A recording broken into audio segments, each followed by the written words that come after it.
世界は謎だらけだね。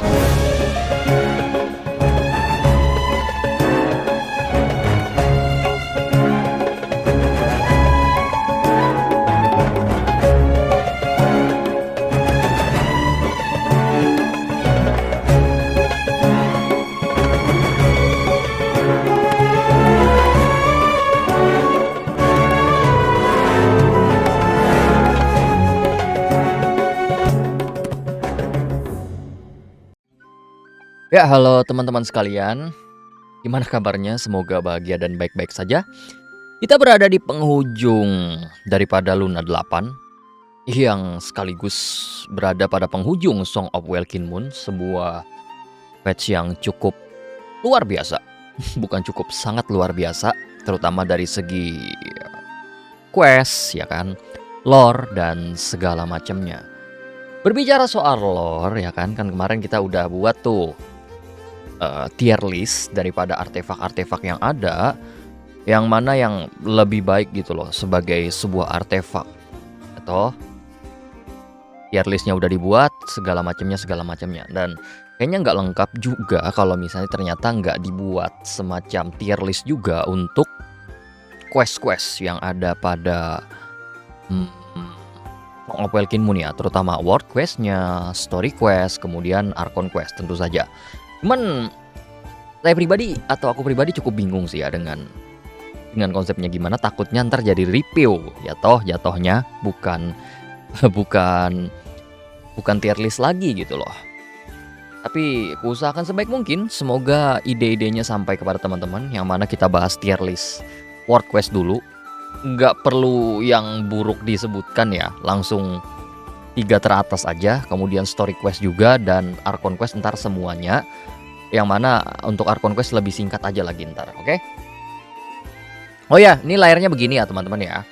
Ntar minta tolong sama editor aja untuk buat masukin scene-scene tertentu yang relate dengan quest-quest yang aku sebutkan, oke? Thank you editor. Kita langsung mulai aja. Pertama adalah world quest, yang mana ada 3 teratas di sini. World quest yang menurutku patut kita perhatikan atau beri perhatian lebih daripada yang dihadirkan pada Song of Welkin Moon. Dan peringkat terbawah daripada tier kali ini adalah quest Temple of Space yang ada pada Dorman Port, ya kan. Yang mana ya questnya itu bagus, kemudian lore-nya itu luar biasa juga kan, terutama Master of Asmodai, lalu masalah adanya sebuah ruang yang tidak relate dengan penuaan, kematian dan segala macamnya. Tapi jangan lupakan bahwa quest ini itu sendiri idenya adalah atau triggernya adalah adanya seorang adik ya yang bernama Zitlin ya kalau nggak salah, adik yang bernama Zitlin yang mencari sang kakak yang dikatakan hilang pada sanatorium. Lalu tiba-tiba berjalanlah pada tempat Temple of Space, tempat yang sangat-sangat sakral bahkan bagi penghuni Teyvat itu sendiri. Yang mana kalau misalnya dilihat dari plot saja itu cukup jenaka teman-teman. Yang nyari kakak ya toh tiba-tiba berurusan dengan sets kan nggak normal gitu kan. Tapi itu cuman semacam apa ya, semacam latar tempat dan engkor juga gitu. Yang mana cerita daripada Zitlin itu sendiri menurutku dikatakan sebagai cerita utama itu tidak bisa salah, tidak salah juga maksudnya.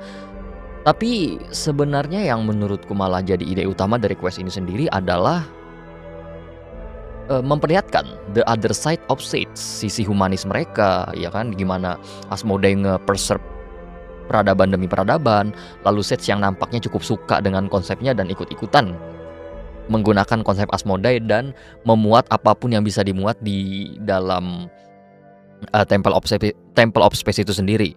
Lalu kita bisa melihat juga kemelankonisan daripada Asmodai, bahwa dia tidak tahan dengan yang namanya kehampaan dan segala macamnya gitu. Dan idenya itu sebenarnya. Sementara cerita tentang Zitlin yang mencari kakaknya itu lebih kepada supaya gimana sih plotnya ini bisa berjalan, gimana sih ide-ide yang pengen dihadirkan oleh Hoyo itu bisa tersampaikan melalui cerita sederhana Zitlin yang sedang mencari kakaknya gitu loh. Kemudian untuk alurnya itu tiap segmen tentu punya keunikan masing-masing kan ya. Ya mau itu di Papilion Desert of Papilion, kemudian di Luyang Academy, lalu Mahapapulia Chamber itu punya idenya sendiri, dan keunggulan daripada masing-masing tempat itu dan Temple of Space secara keseluruhan tentu saja adalah referensi dunia nyatanya yang ada di mana-mana, dan itu keren banget menurutku. Hoyo masukin di situ tuh ya tepat lah. Ya kan, ada novelis, ada pelukis, ada kejadian-kejadian bersejarah, ada apa lagi ya kemarin? Ya lukisan Pipa Lapida itu salah satunya kan, dan itu bagus banget buat dimasukin di sana, dan ya jadi anchor yang menarik juga gitu loh. Dan uniknya juga dari quest-nya ini sendiri kan kita berhadapan pada orang-orang yang bisa dikatakan quotes and quote abadi kan. Mereka nggak bisa menua, nggak bisa lapar, kemudian nggak bisa mati juga. Yang mana Zitlin dan juga Traveler itu menjalankan semacam ya quote and quotes perjalanan spiritual dan berbincang dengan mereka yang tidak memiliki batasan itu yang tadi aku sebutkan. Tapi seakan-akan mereka yang waktunya tidak terbatas itu takjub dengan sudut pandang yang orang yang terbatas seperti Zitlin. Zitlin maupun kakaknya kan Raumhilda itu, dan itu unik gitu loh. Kemudian untuk building daripada Temple of Space itu tidak membangun world quest ya, karena kan banyak NPC di sana bisa diajak bicara sana sini, dan sayangnya itu terbatas waktu questnya selesai aja gitu loh. Waktu questnya selesai baru ada cerita dari masing-masing tempatnya. Ya konsepnya mirip seperti Zichiyong kalau misalnya teman-teman ingat yang ada di Chasm itu, bahwa kita fokus berjalan dengan Zichiyong di Chasm, dan setelahnya baru ada cerita daripada Zichiyong itu sendiri dengan NPC-NPC lain, dan itu yang sama dihadirkan pada Temple of Space ini. Dan itu nggak jarang teman-teman. Itu tidak jarang dihadirkan di World Quest, jadi bukan berarti itu jelek. Tidak jarang, itu salah satu variasi daripada World Quest itu sendiri. Dan World Quest itu emang banyak banget variasinya, dan banyak yang gagal juga sih. Nah sayangnya untuk questnya sendiri, termasuk master baru dari Asmodai, itu tidak big untuk sekarang. Ya toh, apa relevansinya? Setelah questnya rilis udah nggak ada ide, nggak ada dibahas di quest lain juga dan segala macamnya. Tapi itu sama kayak Enkanomiya teman-teman. Ya toh, Enkanomiya merilis buku Before Sun and Moon yang awalnya ada penguasa dari luar Tivat bla bla bla, ya udah ini itu dan segala macam. Ya kan, lore-nya luar biasa. Tapi tidak instan luar biasa pada saat itu. Nah, malah Enkanomiya, aku kok jadi bahas Enkanomiya? Malah teruskan aja deh. Malah Enkanomiya yang luar biasa itu di patch setelahnya yang ada manusia reptil gitu loh. Itu lebih bisa dibahas. Nah, kemudian buku Before Sun and Moon itu baru benar-benar matang beberapa patch setelahnya, setelah istilah Descender itu muncul yang dihadirkan oleh Nahida gitu loh. Ya, seperti ya master baru Traveler itu kan si Asmodai itu nanti baru matangnya.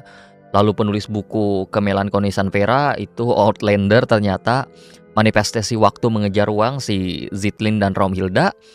Dan masalah realm yang tidak terpengaruh oleh waktu, ya perlu dicatat. Realmnya ini tidak terpengaruh oleh waktu, tidak ada yang bisa menua, tidak semuanya bisa hidup di sana. Tapi uniknya Irminsul tetap mempengaruhi isi dalamnya. Karena kalau teman-teman ingat, ada yang membicarakan soal Ruka Devata itu kan, kalau misalnya dia itu belum jalanin Archon Quest Sumeru, dia membicarakan soal Ruka Devata. Sementara kalau misalnya sudah selesai Archon Quest Sumeru, maka yang dibicarakan pada saat itu adalah Nahida gitu loh. Jadi untuk quest Pulau Hisi, quest Pulau Hisi, aduh jadi spoiler. Quest Temple of Space itu berada di peringkat 3. Nah, untuk peringkat 2 daripada World Quest terbaik yang ada di Song of Welkin Moon ini jatuh kepada quest Pulau Hisi menurutku. Kita kan udah diperkenalkan yang namanya Frost Moon Scion, kemudian Pulau Hisi, Light Kiefer dan segala macamnya, dan quest ini mampu untuk menjelaskan what the F going on in Frost Moon Scion, kenapa semuanya bisa berakar dari tempat ini gitu loh. Karena di tempat inilah lahir yang namanya Reed Miller, di tempat ini lahir yang namanya Light Kiefer, kemudian Frostmourne Scion di era modern sekarang. Dan ini quest yang bisa menjelaskan semuanya secara garis besar. Ada Lovia, Ayla, Alia, Rotwang, ya kan, Reed Miller dan segala macamnya. Ini quest yang ngebukanya dan itu bagus banget. Makanya untuk quest pembuka ini keren banget. Dan mungkin teman-teman banyak yang lupa alur questnya gimana. Tapi sebenarnya ini sebuah alur yang umum juga ditemuin di World Quest ya. Yang mana ada kejadian ini itu nyebar kemana-mana kan. Yang mana pada akhirnya batu itu kekumpul di satu tempat. Baru quest utamanya itu waktu mengakses Sanctum of Outbearer tuh loh. Ya, itu emang udah biasa terdapat pada World Quest yang ada gitu. Dan barulah pembicaraan dengan Ayla di Sanctum of Outbearer itu sajian utamanya. Dan sayangnya itu juga kelemahan daripada quest ini sendiri. Aku yakin teman-teman ngerasa juga bahwa dialog Ayla di tempat itu tuh terlalu tinggi bahasanya. Ya kan, dia bicara pada beberapa orang dengan lintas dimensi waktu. Jadi dia itu bicara dengan kita sebagai traveler di masa sekarang, juga berbicara dengan Solove di 500 tahun yang lalu yang notabene timeline yang udah lewat. Nah, makanya berat banget tuh. Bobotnya itu berat dan baca arsip pun bisa memahamin apa yang terjadi gitu loh. Baru bisa memahami apa yang terjadi, dan itu pun tidak semua, termasuk yang waktu tadi itu. Dan itu salah satu kelemahan daripada questnya ini sendiri. Dan sebenarnya sekali lagi ku tekankan, World Quest itu emang umumnya seperti itu teman-teman. World Quest itu emang banyak membingungkannya daripada mudah dipahaminya ya. Makanya aku sering tekankan bahwa kalau misalnya udah masuk World Quest, Hoyo itu nggak tanggung-tanggung biasanya nyisipkan lore. Kayak New Master of Asmodee tadi, Before Sun and Moon, kemudian apa yang di Natlan itu aku lupa. Wasak Laun Ubahkan, yang banyak lagi lah, aku nggak bisa sebutkan satu-satu. Dan itu biasanya emang sajian utama daripada World Quest. Bahkan quest bulan kan banyak juga tuh yang nggak bisa dipahamin isinya untuk sekarang, dan emang tipikal begitu World Quest itu. Jadi kalau misalnya berharap mudah dipahamin, ya itu bukan ranahnya World Quest menurutku. Menurutku pribadi, untuk quest Pulau Isi ini belum ada yang se-rewarding ini loh quest-questnya. Dalam artian gini, sebelum jalanin quest Pulau Isi, aku udah baca artefak Silken Moon of Serenade dan juga Night of Unveiling dan Long Night Out gitu loh. Dan sebelum baca itu bingung, kemudian jalanin questnya dapat perspektif baru. Dan setelah quest itu selesai dan baca artefaknya lagi, itu lore artefaknya makin kaya gitu loh. Kita bisa tahu bahwa ibunya Avrelian itu dijebak oleh Rotwang sama Lovia. Kemudian kita bisa tahu bahwa Ayla dan Alia itu disiksa oleh Lovia dan segala macamnya. Dan itu rewarding banget. Dan menurutku untuk quest pembuka daripada sebuah region atau tempat itu, quest ini belum ada lawannya sih untuk saat ini ya menurutku. Narcissan Cruise bingung sih sebenarnya, itu susah banget dipahamin. Dan harus diakuin juga sih sebenarnya quest ini yang kurang itu memang momen memorable-nya kan. Ya. Momen memorable-nya kayak apa ya? Kayak cutscene yang enggak ada. Kemudian apa ya? Perpisahan gitu misalnya. Walaupun ya untuk aku pribadi aku suka karena quest-nya lebih terpatri gitu loh. Misalnya bandingkan dengan quest itu deh, si Hanachiru Sato atau siapa ya dulu namanya, Kazari ya. Aku yakin banget banyak teman-teman yang memorable dengan momen perpisahan Kazari yang meninggalkan topeng. Tapi isi questnya 90% lupa, aku yakin. Yang diingat itu cuman itu. Sedangkan isi questnya lupa. Dan aku lebih condong questnya Ayla ini yang momen memorable-nya emang tidak banyak, cuman isi dari kejadian, impact-nya itu mudah diingat gitu loh. Nah, itu yang yang jadi penilaian, positif juga dari aku pribadi. Dan untuk jawara daripada tier world quest daripada Song of Welkin Moon kali ini, ya teman-teman udah pada tahu, curang sih sebenarnya ya. Tapi mau nggak mau kita harus cerahkan kepada quest Moon Gazing yang emang luar biasa itu. Quest ini tuh lebih tepat disebut sebagai Archon Quest Traveler Interlude sih ya, daripada World Quest yang mana berhubungan dengan traveler, gimana mereka pada akhirnya mendapatkan sinyal itu, terus ada voice-nya juga, ya toh hanya dibanding-bandingin sih susah menurutku ya. Tapi ini what it is, ini quest tetap emang paling luar biasa sebagai world quest yang ada di Song of Welkin Moon. Dan menurutku idenya juga udah cukup bagus, sangat bagus malah. Yang ibarat kata Hoyo itu memikirkan gini, bagaimana caranya atau how we close pets about Moon with Moon and it's all about Moon.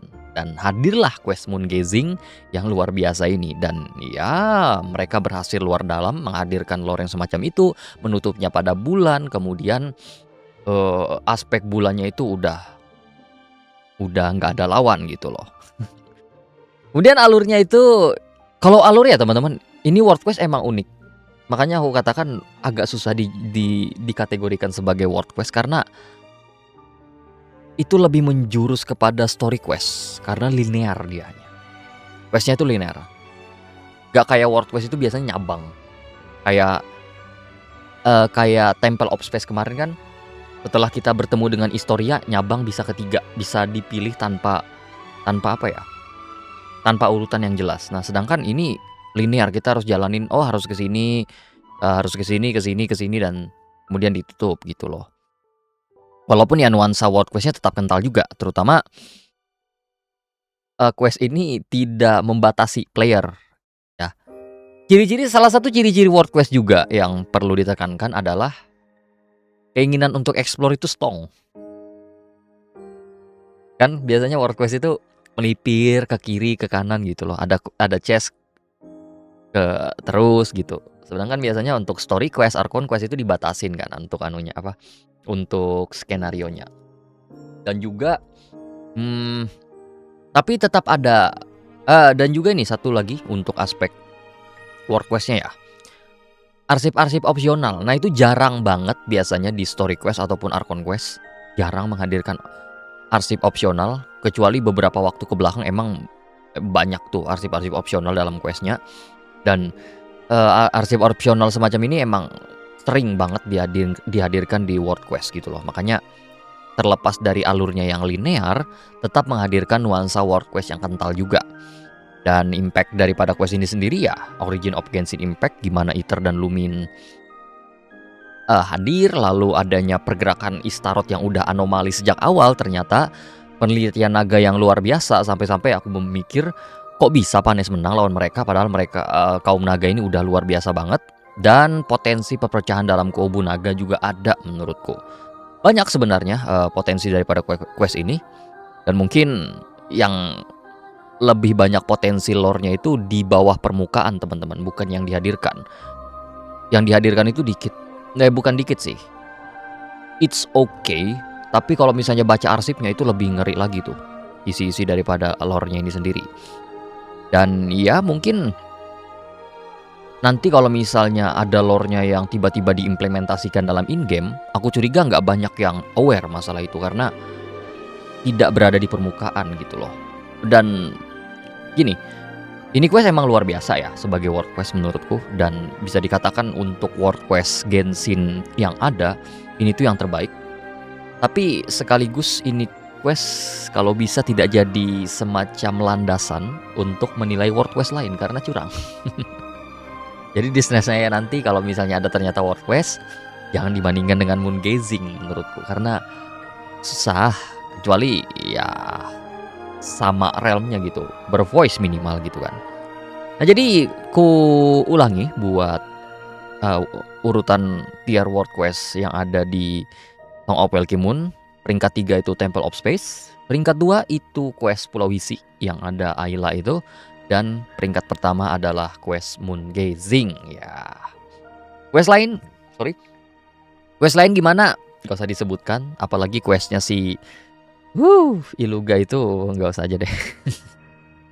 Oke, kita langsung lanjut aja pada tier list daripada story quest, yang mana menurutku ada 3 sampai 4 quest yang patut buat diberikan perhatian lebih.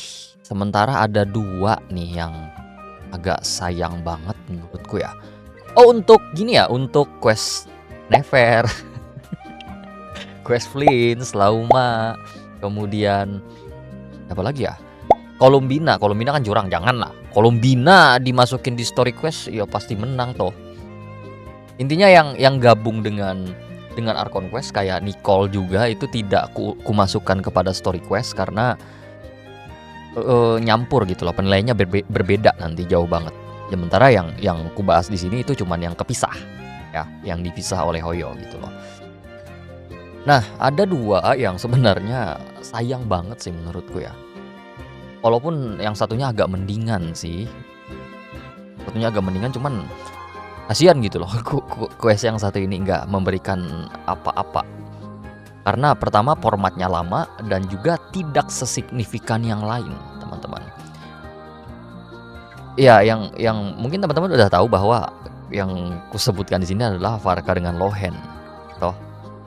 Pertama Varka itu musuhnya udah lama banget ya kan, Bloodstained Knight. Tujuannya cuman untuk memulangkan Varka ke kampung halaman sebagai pahlawan, bukan orang biasa. Kemudian impactnya itu kecil juga kan Varkanya. Lalu lebih buruknya itu karena setelah Archon Quest. Karena setelah Archon Quest yang pertama ya toh, lalu setelah questnya Zibai juga. Dan itu questnya berjalan dengan baik sampai ke Varka yang ibarat kata kembali ke format awal, yang ngebuat questnya sendiri jadi aku pun bingung gitu. Emang isinya lumayan bagus, tapi kayak kehilangan esensi gitu loh. Waktu itu aku ingat banget tuh, masih bagus ceritanya, masih bisa aku nikmatin, cuman kayak kurang aja. Mungkin salah patch kali ya. Salah patch kali. Lalu Lohen, teman-teman udah sepakat banget ini tuh formatnya jadul banget. Format story quest yang paling lama, yang gini. Mungkin teman-teman udah ngerasa gini. Ada karakter NPC kebetulan terkait dengan karakter major terus jadi cerita. That's it. Itu formatnya Lohen kemarin. Dan masalahnya juga sama kayak Varka. Sebelumnya ada Archon Quest. Archon Quest Luna 7 lagi lawannya ya toh. Makanya jadi problem banget. Makanya Varka dengan Lohen ini agak susah buat nilai menurutku. Jadi, terutama Varka yang ceritanya cukup kompleks tapi eksekusinya apa adanya kemarin itu ya. Oke, langsung aja kita masuk kepada tier listnya. Dan ini aku bahagia banget ya sebenarnya. Kalau boleh jujur aku bahagia banget karena Hoyo itu coba 3 format baru di story quest kali ini dan memberikan impresi yang berbeda-beda dan lumayan banget. Dan kuharapkan ya Hoyo nggak berhenti sampai di Song of Welkin Moon aja. Dan peringkat 3 itu aku jatuhkan kepada 2, yaitu Sandron dan Zibai ya. Idenya untuk gabungkan event quest dengan story quest dan questnya jadi permanen. Dan itu cukup baik berjalannya serta memuaskan gitu loh. Pertama, dengan mempermanenkan 2 quest itu dan digabung juga, Hoyo atau tim Genshin tidak melepaskan esensi cerita dengan vibes yang dihadirkan. Yang mana Zibai dengan vibes Latent Right tetap terasa ya toh. Dan story Zibai-nya tetap jalan. Pun begitu juga dengan si Sandrone kemarin ya toh. Sandrone musim panas, ceritanya cukup berat sebenarnya, word formula, tapi tidak dipaksakan di aspek itu. Sehingga aspek musim panasnya tidak hilang tanpa menjelekkan questnya juga ya toh. Dan itu aku suka banget. Nah, story quest Sandron itu cukup ringan sebenarnya. Cukup ringan banget. Ya, aku pun gak nyangka questnya ringan banget ya. Tapi bagus. Yang mana ada dia lari-larian daripada si Columbina, terus akhirnya ditangkap oleh Columbina, dibekap nggak tuh? Dipeluk, dan juga mereka reunian gitu kan. Pulang kampung ujung-ujungnya. Dan untungnya tidak dibuat terlalu teknikal ya. Terutama masalah World Formula kemarin, reverse World Formula nggak dijelaskan teknisnya gimana oleh Hoyo, dan itu sesuatu yang baik banget. Pun juga Zibai nih ya. Story quest Zibai itu perpanjangan dari Archon Quest Luna 4, ya toh. Bulan palsu hilang, setelah bulan aslinya muncul, Zibai terancam menghilang. Lalu Zhongli kemudian melakukan usaha terakhirnya agar bisa mengembalikan Zibai yang gagal dia kembalikan selama ribuan tahun gitu kan. Tapi tetap Hoyo nggak menjelaskan secara teknikal. Mereka itu cuman memberikan keribetan daripada quest ini sendiri di awal, waktu Zhongli menjelaskan 3 tubuh mautnya Zibai. Nah itu doang tuh di awal-awal tuh yang agak membingungkan. Terus sisanya eksekusi ya, Zibainya marah-marah, kemudian kepribadiannya berubah-ubah ya toh. Terus cerita-ceritanya dilanggang dan segala macamnya. Jadi dibuat ringan aja oleh Hoyo, dan itu keputusan yang tepat. Sehingga lebih kerasa sisi humanisnya aja atau slice of life-nya aja gitu loh. Dan juga meskipun questnya itu ngasih topik yang menarik ya, itu tidak terlepas dari pembahasan karakternya. Dalam artian semua terporos pada karakter yang dimaksud. Laten Rite fokusnya ke Zibai ya, warga Liu mengenal Zibai, Zibainya dikira cosplay ya dan segala macamnya. Sandron pun juga gitu, ternyata dia jadi bos akuarium ya kan, lari-larian dari Columbina ya. Dan itu emang bagus banget untuk apa ya, untuk story karakter. Kalau bisa emang harus fokus ke karakternya. Bandingkan deh dengan Lohen, tiba-tiba ada Adorno, siapa tadinya lupa aku, sampai lupa aku namanya. Itulah Feodor. Nah, Feodor kan tiba-tiba yang mana seharusnya Lohennya jadi utama malah tersingkirkan. Varka pun juga gitu sebenarnya, agak menjurus ya. Ya toh, questnya Varka tapi yang terjadi terbagi dua, Varka dengan Knight of Boreas. Dan juga ini nggak tahu ya, aku juga bingung soal ini. Kan dalam quest Zibai maupun quest Sandrone itu ada World Formula di situ. Tapi karena itu masuknya daripada story quest, topiknya jadi nanggung gitu loh. Mau dibahas serius nanggung, mau dibahas serius ini story quest, mau nggak dibahas entar cukup bingung gitu loh. Nah itu yang apa ya, yang agak membingungkan untuk aku pribadi juga ya. Soal akhir daripada Rene itu juga ada ya kan, itu tidak menghasilkan output apapun juga, sayang banget. Lalu Zibai yang menyebutkan soal Heavenly Star yang saat ini paling tidak belum naik ke tier Archon Quest kan. Enggak ya, topiknya jadi kurang seksi gitu loh. Ya ini aku juga bingung nih untuk menjelaskannya gimana. Intinya topiknya itu terlalu tinggi untuk story quest, jadi kesannya posisinya nanggung, bimbang mau diapain gitu, dieksekusi lebih lanjut atau gimana ya toh. Tapi quest Zibai lumayan mending sih ya. Ya toh. Quest Zibai Laten Rite. Tahun depan ada Laten Rite lagi. Liyue lagi. Ya. Ya udah. Tinggal tunggu waktu aja. Ya sementara quest Sandron kita mari anggap berakhir sampai di sini aja gitu loh. Tapi tetap memberikan impresi yang baik sih dua-duanya, terlepas dari kelemahannya yang tadi ya. Nah, peringkat 2 daripada tier list story quest karakter di Song of Welkin Moon akan aku serahkan kepada story quest Durin. Ya, story quest Durin gitu loh teman-teman. Yang mana story quest Durin ini sebenarnya ya, kalau boleh jujur, itu datang dengan sebuah PR besar ya toh. Yang mana story Simulanka yang tidak permanen kan. Story Simulanka itu nggak permanen di 4.7, dan itu udah lewat setahun gitu kan daripada questnya yang berjalan itu sendiri ya toh. Dan tentu sebagian player baru terutama nggak tahu tuh siapa Durin, dan player yang tidak menjalankan atau skip waktu eventnya juga tidak tahu menahu, loh kok bisa naga ini keluar dan segala macamnya. Dan entah kebetulan atau tidak, tapi story quest permanen ya itu kayaknya berasal dari evaluasi kasus Durin dah. Kan story quest permanen kalau nggak salah itu pertama kalinya di banned kan di summer tahun lalu yang ada di Natlan. Walaupun sebelum itu juga ada sih si quest-nya siapa namanya itu?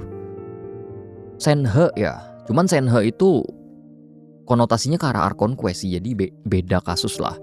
Yang mana setelah story quest Durin yang ini baru tuh ada story quest permanen kan. Dan ya kayaknya emang pertimbangannya itu sih ya, terutama yang penting-penting kayak Durin ya toh.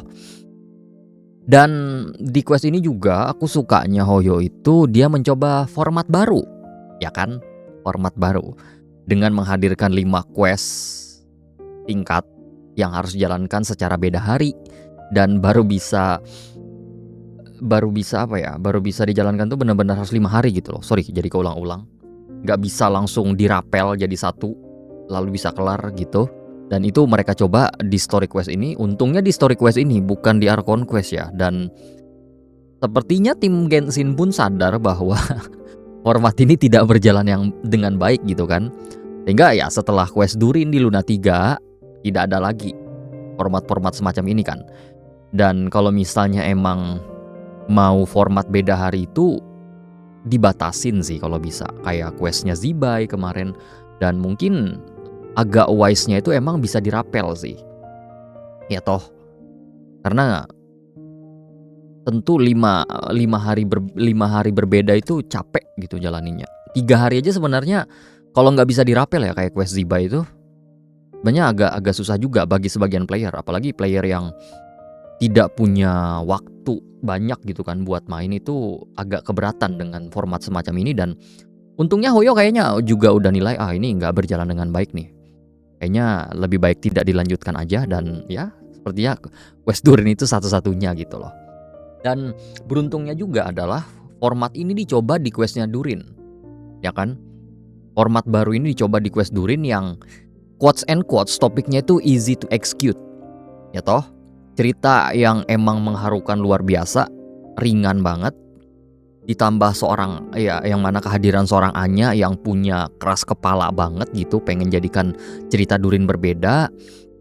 Kemudian dipadukan dengan cerita harunya sebagai seorang ibu, lalu sebagai seorang teman Alice dan penyihir-penyihir lain, ya toh? Dia itu bukan penyihir tapi bisa mengalahkan Alice seorang penyihir. Lalu dia yang mana itu sebuah tekadnya gitu kan, sebagai seorang ibu untuk menjadikan Durin sebagai karakter baik.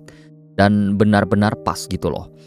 Dan juga dengan Anya menjadi poros utama dari quest ini sendiri, itu tidak menghilangkan presensi Durin juga sebagai karakter yang benar-benar dibahas dalam quest ini sendiri. Yang mana ya, andai kata nih quest Durin kemarin itu tidak berjalan atau topiknya itu berat, kemudian tidak dieksekut dengan baik, format 5 quest beda hari itu bakal jelek banget tuh kemarin.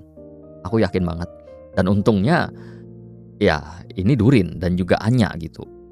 Topiknya gampang dieksekut, kemudian walaupun formatnya jelek, ibarat kata ceritanya tetap bagus gitu loh. Dan entah kenapa aku beranggapan ya quest Durin ini bakalan once in a lifetime gitu teman-teman. Nggak akan ada lagi kayaknya quest yang mirip dengan Durin ini.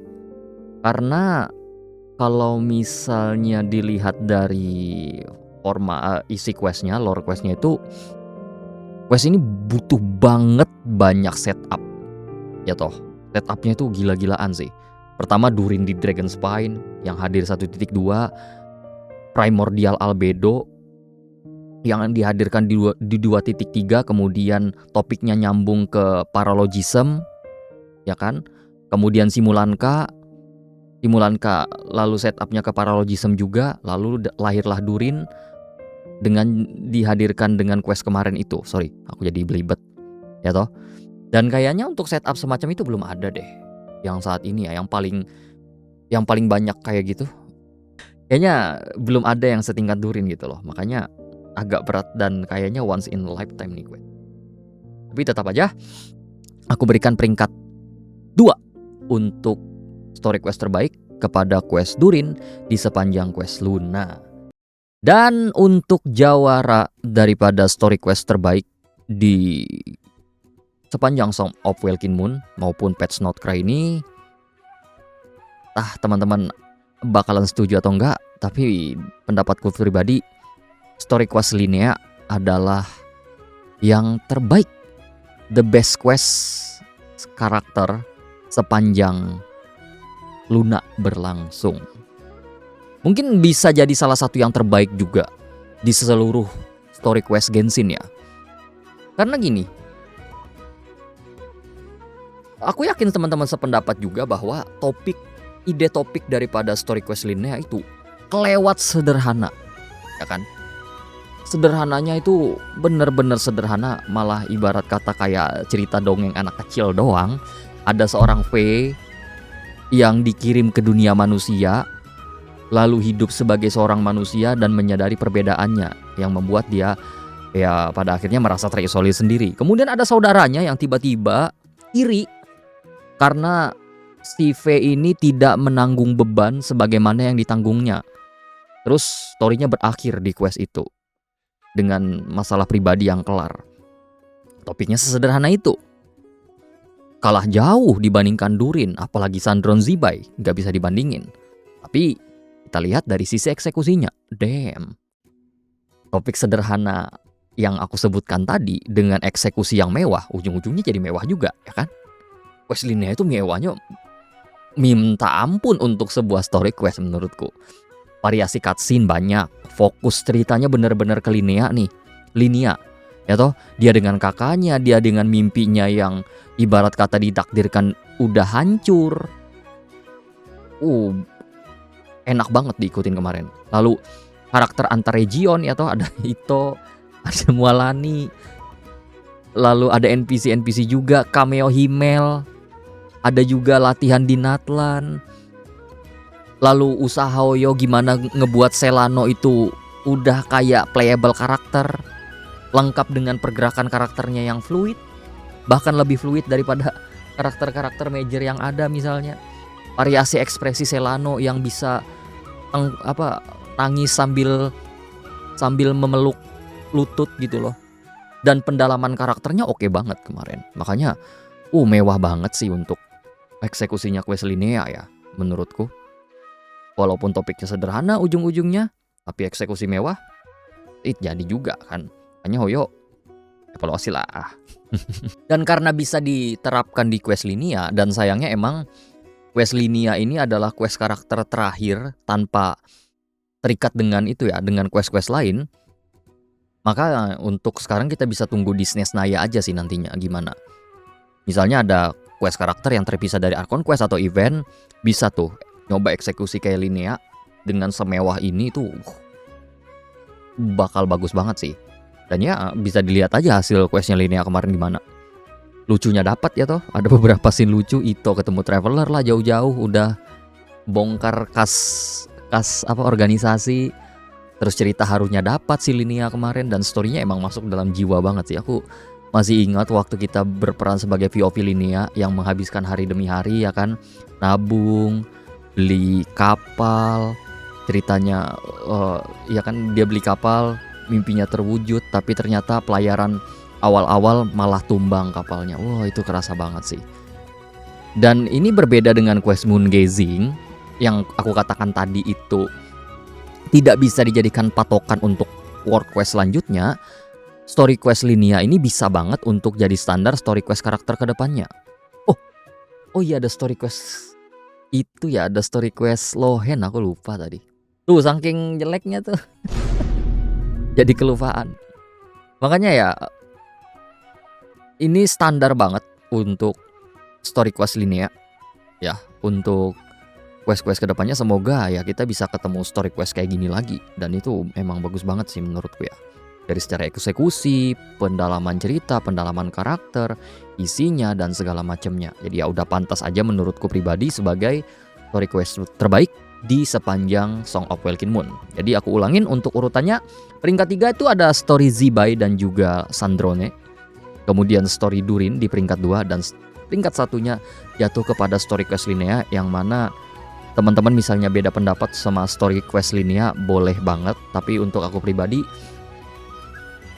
dari segala sisi emang ini quest bagus dan keren banget sebagai sebuah story quest.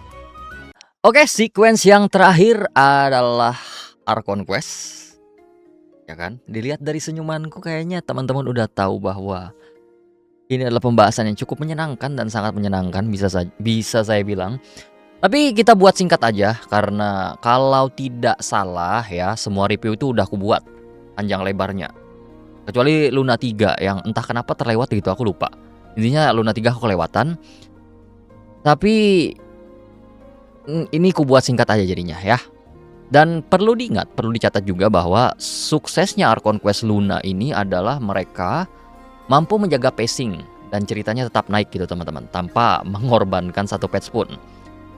Entah kenapa penyakit ini udah bertahan sejak konten, kalau teman-teman ingat, konten 4.0, kemudian 4.1 yang literally berasa di penjara, walaupun masih ada sequence yang GG tentu saja kayak New Village yang menghentikan air itu kan keren. Kemudian Arlecchino debut dan segala macamnya, lalu ditutup dengan 4.2 yang Absolute Cinema ya toh. Kemudian Natlan 5.0 udah keren, 5.1 Absolute Cinema, 5.2 interlude wajar. Kemudian tapi di interlude itu pun ngasih sesuatu yang bisa perhatian gitu kan. Dan 5.3 somehow limbung. Sebenarnya masih bagus, hanya saja entah kenapa skenario-nya nggak maksimal aja gitu, yang berakhir pada anti klimaks. Nah, setiap Archon Quest Luna sebenarnya selalu dibayang-bayangin pengalaman historis tadi, tapi ya Tim Hoyo mampu menghadirkan quest yang tidak hanya bagus pada satu chapter, tapi semua chapter itu menghadirkan cerita dengan pacing yang terus meningkat setiap patch-nya, dan itu bagus banget, well execute, dan juga good grit lah ibarat kata. Dan di Luna 2 kalau nggak salah aku sempat mengatakan kan kepada teman-teman di reviewnya kalau nggak salah, PR Hoyo itu satu sebenarnya karena menghadirkan quest yang luar biasa adalah untuk Archon Quest selanjutnya. Gimana nih buat sebagus ini dari segi eksekusi, dari segi topik, kemudian konflik dan segala macamnya. Dan mereka terus mampu menjawab keraguan itu kan, sampai aku tuh sampai tidak mengatakan hal yang sama lagi, dan ekspektasi pun udah tidak kuletakkan secara langsung gitu kan. Ya biasanya aku tiap patch itu ngasih ekspektasi, oh semoga gini, semoga gitu, semoga berjalan dengan baik, bla bla bla. Setelah mereka terus-terusan ngasih sesuatu yang berkualitas, ya udah aku udah nggak ngelempar itu lagi dan percaya penuh kepada eksekusi mereka serta mengharapkan yang terbaik gitu loh. Oke, langsung aja untuk urutan terbawah, dan ini sebenarnya ini perlu dicatat ya teman-teman. Paling bawah bukan berarti jelek, tapi karena emang yang lainnya aja yang kelewatan bagus gitu toh. Yang mana urutan terbawah atau urutan 5 ya kalau nggak salah itu Luna 1 tentu saja. Itu sebenarnya udah proper banget sebagai Archon Quest pembuka region. Yang mana bagusnya Luna 1 ini mereka atau tim Hoyo itu nge-spam masalah di awal kan. Masalah pesawat, Sinner, bulan palsu, segala macamnya kecuali Zandik ya. Itu udah di spam di awal, lalu setup refleksi Colombina di Luna 4 kan. Itu udah diletakkan pada Luna 1 juga.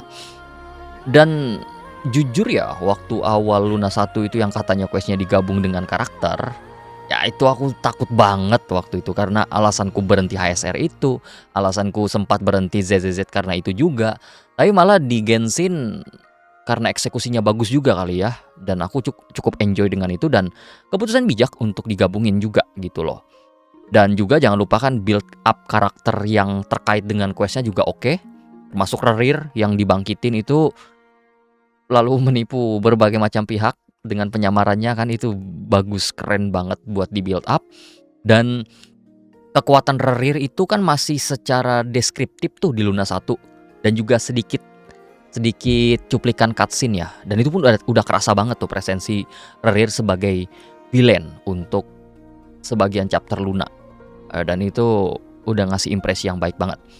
Di urutan selanjutnya atau urutan keempat itu Luna 3 yang di Festival Malam Rembulan, dan itu judul patch-nya kan interlude tuh, yang mana Luna 3 ini benar-benar menunjukkan bahwa beginilah interlude yang seharusnya. Masih ngasih topik serius, cuman pacingnya lebih santai, ya kan? Permasalahan Colombina yang akan menghilang, Itu sebenarnya topik berat, tapi diselesaikan dengan cara naratif doang, nggak ada aksi-aksi penyelamatan heroik gitu kan, tapi lebih kepada naratif doang dan mengedepankan soal presensi dan keberadaan Columbina, hubungannya dengan karakter ini, hubungannya dengan karakter itu, kepercayaannya, gimana dia terasa terisolir dengan dunianya sendiri dan segala macam, dan itu sukses banget ditekankan pada momen-momen yang ada di Luna 3 sebelum benar-benar dieksekusi pada patch selanjutnya kan, Luna 4 yang benar-benar soal Columbina banget. Kemudian jangan lupakan di Luna 3 juga ada festival. Di tengah Archon Quest ada festival nggak tuh? Unik. Jujur aja unik. Ya, unik kayak aneh sih jatuhnya.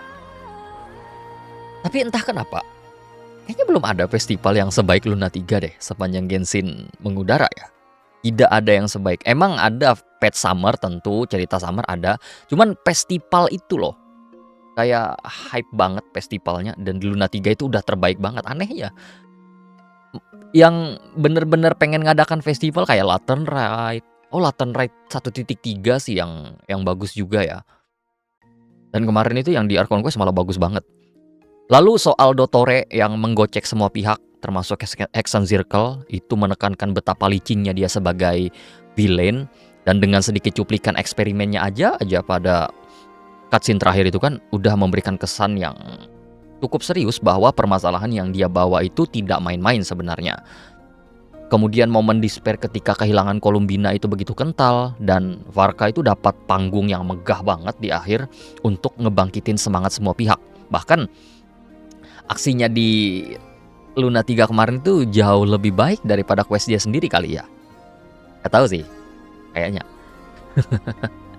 Lalu Hoya juga sempat coba-coba beberapa skenario kan, kayak refleksi Hyperborea itu yang sebenarnya sempat ganggu pacing sih menurutku ya, tapi bisa dilupain aja. Nah, untuk selanjutnya atau peringkat 3 itu Luna 4 menurutku. Balik lagi Luna 4, yang mana Luna 4 itu salah satu quest Genshin yang paling megah menurutku, terutama dari segi skenario. Skenario, eksekusi, ending, setup, dan lain-lain itu bagus banget. Ya, salah satu contohnya yang juga aku bahas di video khusus kan, bahwa kelahiran Columbina itu salah satu skenario yang paling ciamik yang pernah dieksekusi oleh Hoyo. Yang mana Genshin itu tahu how kompleksnya ini topik, tapi nggak maksa satu jalur doang buat dieksekusi. Ya, kelahiran Columbina itu bisa dipahamin secara skenario in-game, dan itu masih berjalan sesuai dengan apa yang pengen mereka jelaskan. Tapi kalau misalnya mau didalemin secara skenario teknis di arsip ya, terutama yang word formula, itu terasa megah banget gitu loh. Ortan-ortannya, kemudian gimana si Sandrone menghitung word formulanya dan segala macamnya, kalau dipahamin sampai titik itu terasa megah banget. Sempat ada momen sebenarnya Dottore badut sedikit ya di quest ini, yang katanya kepada Traveler, inilah kesempatan terakhirmu, inilah kesempatan terakhirmu, inilah kesempatan terakhirmu, sampai di akhir pun ngasih kesempatan terakhir, walaupun setelahnya tidak memberikan kesempatan lagi. Lalu ada juga momen patah sebenarnya, terutama di dokumen Sandron yang banyak menumpuk itu bisa di skip. Banyak player tentu akan skip bagian itu, baca-baca arsipnya, tapi untuk saya pribadi itu agak berat. Kecuali time tracker kemarin yang kebetulan aku udah baca, itu menurutku kalau misalnya aku baca kemarin makin berat lagi tuh buat di questnya. Tapi nggak masalah sih bagian itu. Lalu Hoyo juga menghadirkan Dewi Bulan untuk pertama kalinya dengan persona malaikat. Iya sih, dengan persona manusia, sorry. Lalu lore-nya yang mengejutkan, yang sayangnya aku banyak lupa ya lore mengejutkannya itu apa, tapi pasti ada sih ya. Lalu jangan lupakan juga setup untuk sequel Archon Quest kalau teman-teman lupa, yang masalah glitch itu loh. Ada kan glitch itu? Itu ngasih trauma banget sih. Aku kadang-kadang masih, kalau misalnya ada quest baru muncul yang sing itu, kadang-kadang kayak narik nafas dikit. GG sih Dottore ya. Dan ada sih satu poin yang agak kurang sih kalau dibandingkan dengan Archon Quest lainnya. Q&A Colombina. Nah, itu entah kenapa kayak nggak spesial banget. Jujur ya. Itu aja sih yang bagian kurangnya untuk Archon Quest Luna 4. Kalau sisanya ya udah bagus banget sih menurutku. Kemudian lanjut untuk peringkat 2 aku jatuhkan kepada Luna 2.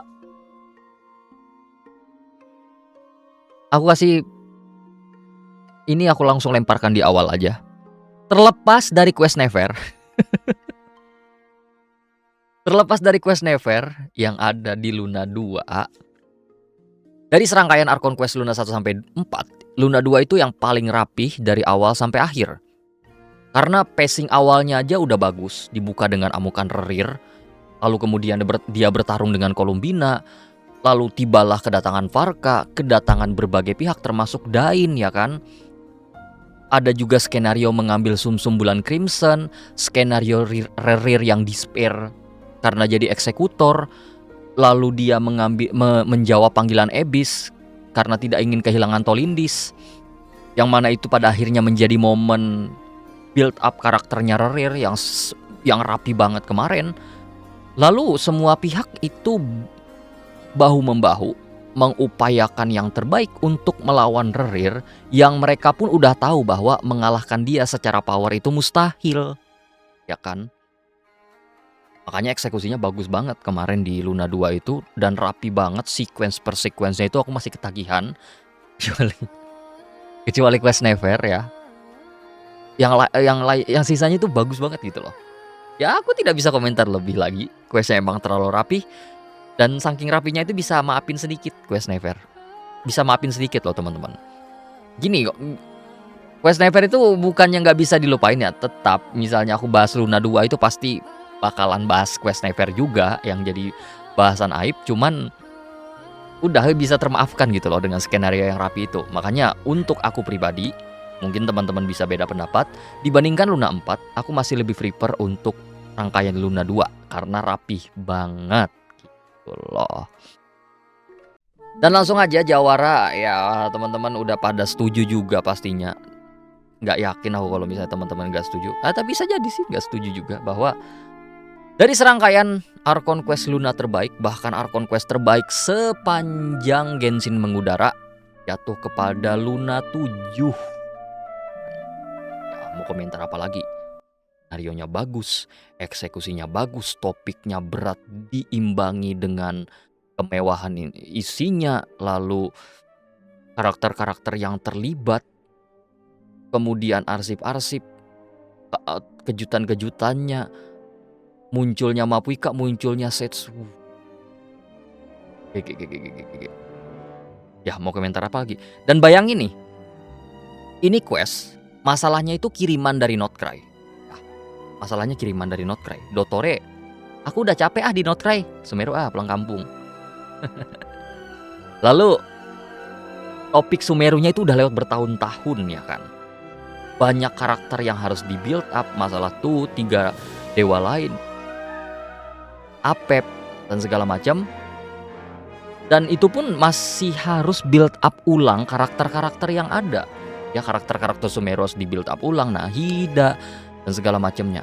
Ya aku jujur aja khawatir banget waktu itu. Kalau misalnya teman-teman ingat, aku lupa di mana bilangnya.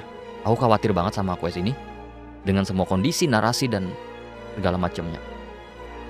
Dan ya dengan semua kondisi yang ada, kemudian narasi yang dibangun, fitur mendukung yang di sebelah sini, yang di sini tuh, yang baca arsip itu, wow itu bagus banget sih. Itu ngebantu banget buat memahami konteks. Ya siapa, ini siapa dan segala macamnya. Dan juga jangan lupakan bahwa seluruh lapisan quest itu ngebangun quest yang ini, Archon Quest sebelum-sebelumnya, story quest karakter, world quest itu bersatu padu semuanya untuk mengeksekusinya. Makanya dalam 2 act itu dengan segala macam PR yang ada itu dieksekusi dengan lancar selancar-lancarnya. Ya, untuk detailnya bisa teman-teman saksikan aja pada review Luna 7 yang udah aku bahas beberapa puluh menit itu. Jadi detailnya di sana aja. Dan aku ulangi untuk tier list Archon Quest Luna di Song of Welkin Moon. Untuk peringkat terbuncit itu ada Luna 1, di atasnya ada Luna 3, di atasnya lagi ada Luna 4 sebagai peringkat 3, Luna 2 sebagai peringkat 2, dan Luna 7 sebagai peringkat satunya. Oke, jadi tadi itu ya semua tier-tier quest yang ada di Pets Luna, mulai dari World Quest, kemudian Story Quest, dan juga Archon Quest tentu saja. Yang mana kita nantikan saja gimana kehadiran daripada quest-quest yang akan hadir pada SNES Naya nantinya. Mau itu dari tingkat World Quest, Story Quest, dan juga Archon Quest tentu saja. Ya semoga memberikan impresi yang paling tidak, ya harapannya sih setara ya dengan yang dihadirkan pada Song of Welkin Moon. Tapi kita berharap lebih dan lebih baik lagi aja sama game yang satu ini gitu ya teman-teman. Jadi kalau misalnya ada perbedaan pendapat, mohon dimaklumin, tentu saya dan teman-teman punya semacam indikator penilaian yang berbeda. Kalau misalnya emang ada yang berbeda, silahkan sampaikan saja. Dan juga sekali lagi terima kasih yang sudah menemani selama Pets Luna di antara rangkaian quest-quest yang ada. Mau itu dari World Quest, Story Quest, dan Archon Quest lagi, ulang gitu lagi dah. Dan juga aku ingin berterima kasih pada teman-teman membership, terutama para desender atas dukungannya sejauh ini. Thank you berat. Dan buat teman-teman yang udah menonton sampai habis, terima kasih sudah meluangkan waktunya. Kalau suka dengan kontennya, jangan lupa berikan like, comment, dan subscribe, atau bisa gabung membership juga untuk dukungan langsung serta eksklusif konten. Oke, saya Mas Pur izin pamit dulu. Dan terakhir ada Astra. Dadah.